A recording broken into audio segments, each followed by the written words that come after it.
Chris Van Vliet with The Miz once again. Welcome back to Cleveland. It's good to be back, and thank you very much for now bringing me into a basement, more or less. I mean, last time we were in a boiler when we did an interview. Yep. Now we're in a basement. I mean, you really know how to bring the good out of everything, don't you? This is what I do here on 19 Action News. Let's talk about Survivor Series this past Sunday.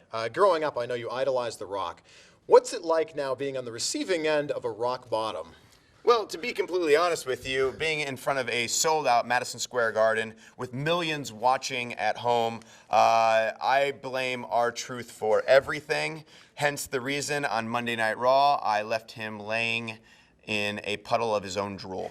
But, you know, you look up to The Rock. What's it like staring across the ring and there he is? What I really wanted to do in the ring was not only prove that I'm on his level, but it's cool to idolize someone, but it's even cooler to surpass your idol and be better than him.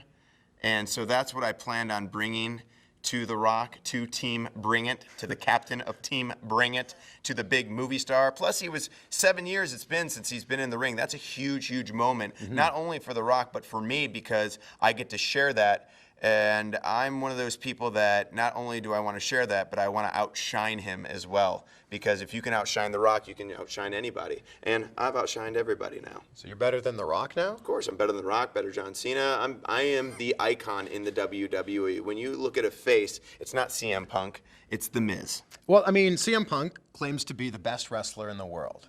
So did Chris Jericho. He's no longer in the WWE. There's so many people that have said that I'm the best in the world. The thing is, I never claim that I'm the best in the world. I just prove it each and every time I go out into the ring. How much of his promos are staged, do you think, are written? I don't know. With CM Punk, you don't know, and that's the best part about CM Punk. You really don't know what's on a script, what's coming from his head, but I'll tell you one thing, just by knowing CM Punk, he is the type of person that's very witty, very on the top of his head, on top of his game, and when he says he's the best in the world, honestly, he is very, very good. Let's talk about another wrestler. At the end of Survivor Series, there was a chant, "We want Ryder."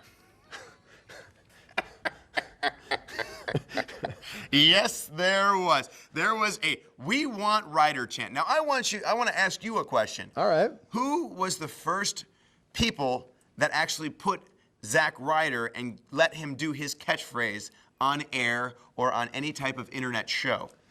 I believe it was you and John Morrison. Do you know where "Woo Woo Woo You Know It" was created? This is Zack Ryder's catchphrases, "Woo Woo Woo You Know It," which is the stupidest catchphrase of all time. However, people are starting to get into it. Now, the first time he ever did that was we were all at a bar in Laredo, and Zack Ryder started doing this "woo woo woo woo woo woo woo woo," and it was the most annoying thing we've ever heard in our life. And me and Morrison go, we're putting him on the dirt sheet, and he's doing that, and he goes, "Okay, bro, I'll do it, bro. I have no problem, bro. Let's do it, bro. I'm broski, bro. Woo woo woo, woo woo woo woo woo." And then so it started there, and now he has progressed to have his own internet show, The True Long Island Story, which is getting a cult following. It's an internet fans, and once like 10 people of a group start chanting something, the entire arena will start because they're a bunch of followers.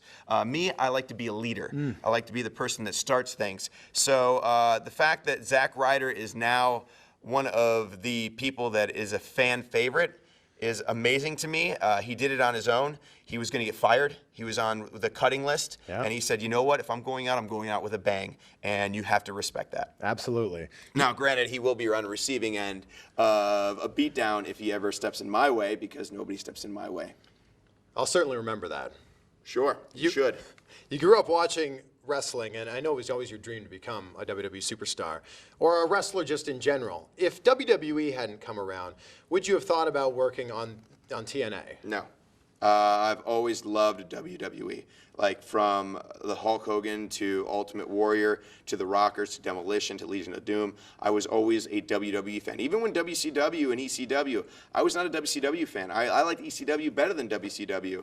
But WWE was always my number one. And I don't know why. It was just, I always felt like it was a huge production. There was larger than life characters. I loved the storylines. I fell in love with the characters. And I've always wanted to be a WWE superstar. superstar. But it's the WWE that you're in right now is not the same WWE that we watched growing up. It's a much more like watered down PG version. Does it feel different when I don't you're think in it's it? watered down, and I mean, It's certainly PG. It's certainly PG, and I don't think the storylines are hurt by it because we have to basically go within the extent of what we have, and I think we're getting great TV, even though it is PG. I actually like it better because I don't have to bleed, and I don't have to take chair shots to the head because, I mean, these are things that just precautions that we take now. I mean, if you look at football, they're no longer allowed to do helmet-to-helmet contact. They're watching out more. There's a lot more rules, and with rules, it's like, okay, now we have restrictions. How can we still make this amazing brand? And I think we are absolutely doing it. I mean, right now we have the biggest WrestleMania sale that we've ever had in the entire WrestleMania. Rock versus Cena with just one match announced is the biggest WrestleMania ever. Wow. And it's not even done yet. Yeah. We're not even done selling, but it was the fastest ever. All right, let me hit you with a little bit of rapid fire here. Let's go. Favorite arena to perform in? Madison Square Garden or Chicago or Quicken Loan Center, Right because here in it's my Cleveland. hometown. Yeah. But the loudest are always Madison Square Garden and Chicago. Cleveland is either, it usually goes like this. And from Cleveland, Ohio, yay! The Miz, boo! Thanks a lot, guys. I'm the one that brought the championship to Cleveland, not LeBron James or Peyton Hillis. And Peyton Hillis, see you bye, buddy. Wow. Yeah. Don't All let the right. door kick you on your ass on your way out. On average, how much sleep do you get a night? On average, I'll sleep when I'm dead. I'm more of that kind of person. Like, for instance, right now I'm here doing this with you. Yeah. After this, I go to WMS to do a radio interview. After that, I go do my radio show, First and Awesome, on Sirius XM. And then after that, I go do this autograph signing at the Sip and Post restaurant for my uncle. After that, Miz Fest begins, which Miz Fest is something I created, that all my best friends, I take them out. From high school, I take them out all over Cleveland. We rent a bus. There's like 70 of us. And it's one of those times that all of my friends get together that I don't get to see ever.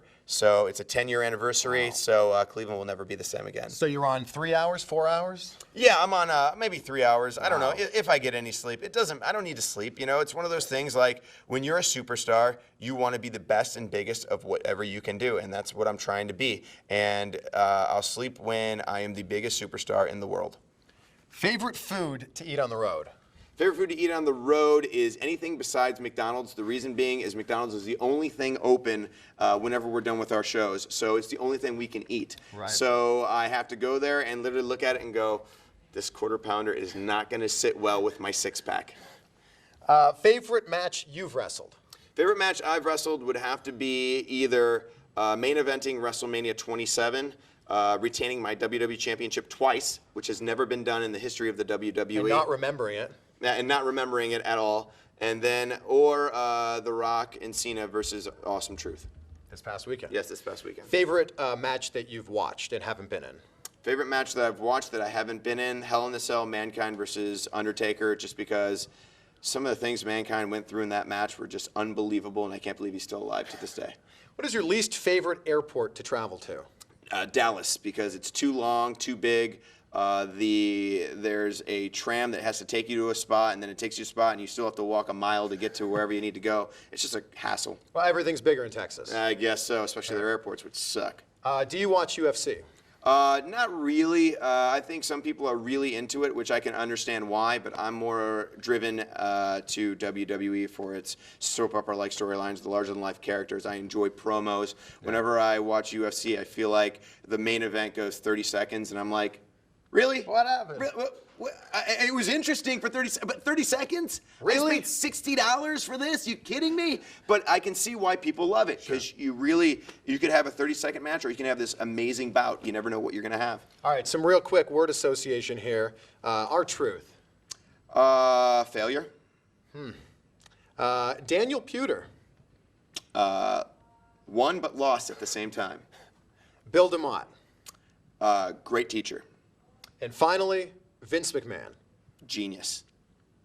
All right, Miz, awesome as usual. Always. I'm the best interview ever. You should feel lucky that you get to interview me every time I come back to Cleveland. And thanks for calling my mom, by the way. I really appreciate you calling my mother, being like, listen, can the Miz come on the buzz? It's like, can Miz come out to play, please? Please, can the Miz come out to play? He called my mother. In my He called defense. my mother. in my defense, I get an email from, I don't even know who it was, saying, Miz is going to be home for Thanksgiving. If you'd like to interview him, here's his mom's contact information. Call her. This is my mother, by the way. This actually happened. Do you understand that that's what my mother does? Every time I come home, I'm like, Mom, all I want to do is relax. Dad, all I want to do is... The only reason why I'm doing this signing is because for my parents. Because they love decorating the Sippin' Post all nice and dazzling it up with all my stuff and all the Miz stuff, telling all their friends. And there's another reason why. My dad would make me, every time I come home to Cleveland, go to every one of the places that he's ever been to in his entire life because people don't believe that I am his son. So I have to go to every place. So I was like, you know what, Dad?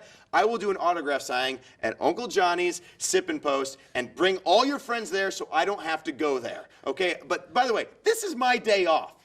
This is supposed to be my day that I spend with my best friends from Normandy High School, and we just relax, chill out, have fun. But I'm not doing that anymore. My mother makes me do an interview with you. My mother makes me go to MMS and do that. I have to do my radio show after that. I have to do a signing for both my mom and my dad. And for all the fans out there, because I love you guys so much, because you guys support me so much by chanting Mrs. Awful and you suck and all that good stuff. But you know what? I'm still going to do an autograph signing for you because I am the Miz. And I am awesome.